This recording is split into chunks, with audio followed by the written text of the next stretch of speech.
La relació del metge de família i el pacient. Una qüestió de confiança. El médico de familia es un médico que está especializado en el paciente. Su única función es acompañar al paciente a lo largo de todo el proceso. Normalmente son procesos cortos, son enfermedades cortas, pero realmente se puede establecer un vínculo en el que llegas a acompañar al paciente durante todo el periodo de su vida, porque nosotros no entramos ni salimos, nosotros estamos siempre allí.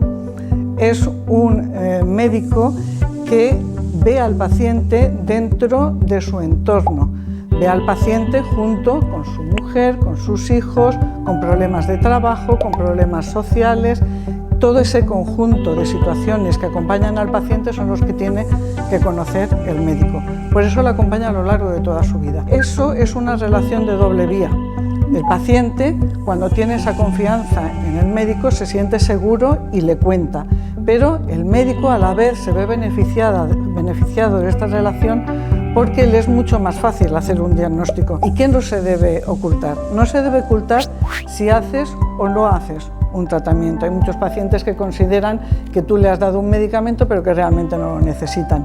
Solamente estás fallando tú porque no le estás dando confianza y no lo toman. No hay que ocultarle situaciones tóxicas. Si fumas, si bebes, si te drogas, todo eso es importante para el paciente. No hay que ocultarle situaciones de riesgo porque esté sufriendo un maltrato, ya sea físico, ya sea psicológico.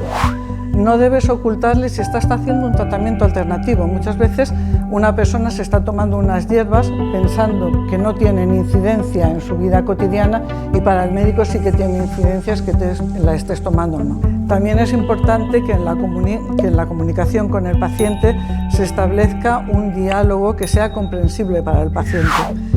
Tú le puedes convencer que tiene que tomar un tratamiento, pero también le tienes que explicar qué implica ese tratamiento, qué contraindicaciones puede tener y qué efectos adversos puede tener, para que en la comunicación el paciente sepa a qué se está arriesgando en el tratamiento que hace contigo.